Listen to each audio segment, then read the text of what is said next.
অনেক সকাল সকাল উঠে পড়েছি। এই কদিন আমি একটু সকাল সকালই উঠছি, মাঝে আমার একটু লেট হয়ে যাচ্ছিল, তো আবার রুটিনে ফিরেছি। তো সকাল সকাল ছাদে এসে প্রথমে একটু হেঁটে তারপরে একটু প্রাণায়াম করে নিলাম।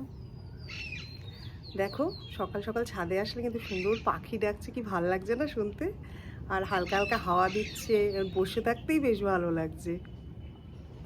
তো সকালবেলা উঠে একটু প্রাণায়াম করে নিই, কারণ প্রাণায়াম করাটা সত্যি শরীরের পক্ষে ভীষণ ভালো, যেটা আমি সত্যিই রিয়েলাইজ করেছি। যখন করোনা হয়েছিল সেই সময় থেকে আমি প্রাণায়ামটা চালু করেছিলাম। তার আগেও হয়তো অল্প বিস্তর করতাম, কিন্তু সেইভাবে রুটিনে ফেলিনি।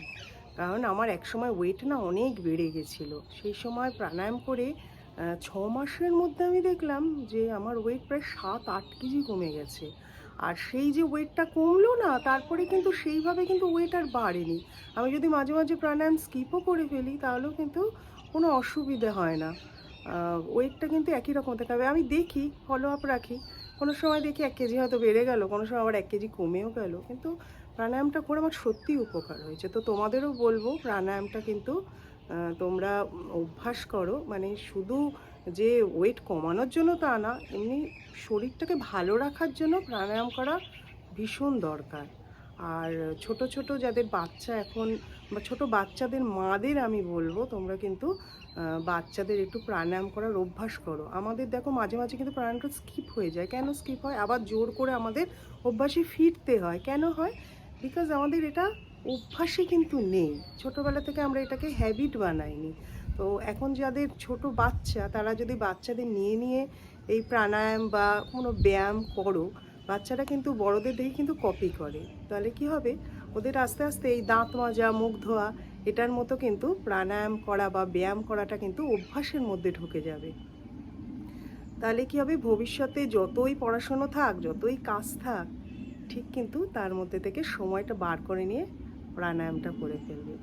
আর যারা আমরা এরম গৃহবধূ, ঘরের এত কাজের মধ্যে ভাবি, ধুর এটা করলে আমার সময় নষ্ট হবে, আমার এই রান্না করতে হবে বা ওই কাজটা করতে হবে, তাদের বলবো সকালে অন্তত শুরু থেকে 10 বা 15 মিনিট একটু নিজেকে দাও।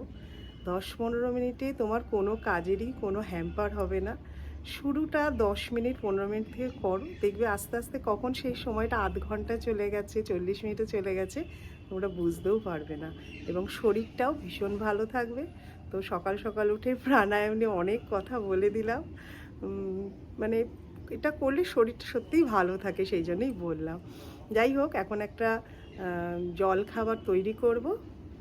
চলো তোমাদের সাথে রেসিপিটা শেয়ার করি। আজকে বানাচ্ছি টমেটো স্যুপ। তো প্রথমে টমেটোগুলোকে ভালো করে ধুয়ে নিয়ে তারপরে সেদ্ধ বসিয়ে দেবো।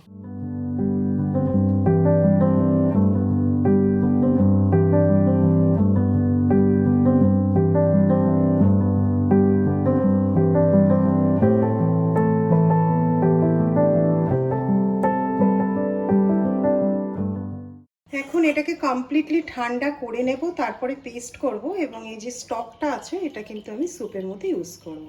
যতক্ষণ টমেটোটা ঠান্ডা হচ্ছে ততক্ষণ আমি বাকি কাজগুলো একটু এগিয়ে রাখবো। 3-4 কোয়া রসুন আমার লাগবে, একটু ছোট ছোট করে কুচি করে নেব।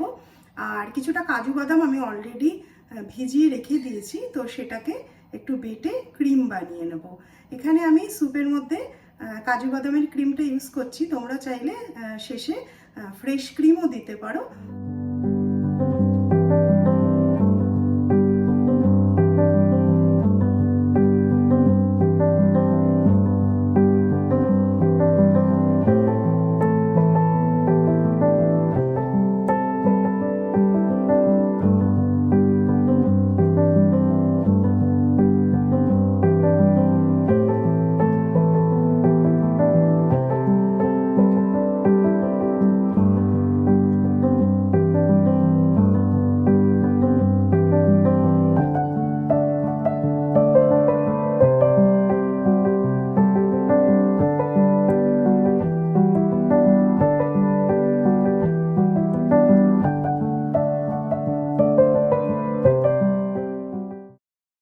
স্যুপটা এখন একদম রেডি হয়ে গেছে।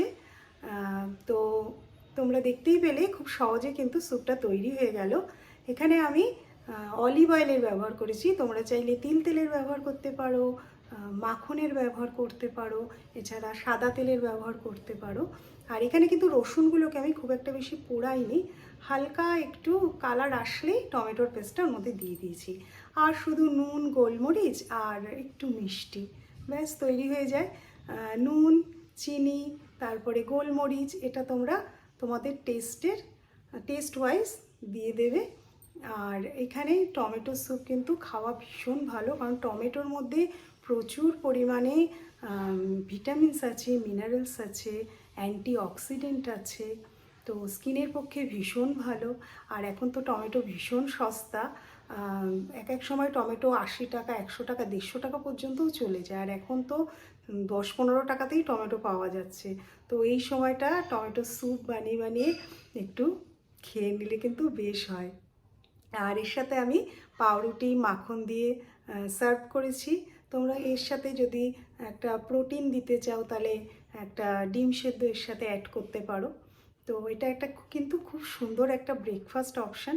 তোমরা চাইলে হেলদি ব্রেকফাস্ট অপশান তোমরা চাইলে কিন্তু বানিয়ে খেতে পারো, বাড়ির বাচ্চাদের বড়দের দিতে পারো। তো এখন যাব, ঝটপট ব্রেকফাস্টটা করে নেব। আজকের ভিডিওটা এখানেই শেষ করছি। তোমরা সবাই ভালো থেকো, সুস্থ থেকো, আর কমেন্ট করে জানিও আজকের ভিডিও তোমাদের কেমন লেগেছে। দেখা হচ্ছে নেক্সট ভিডিওতে।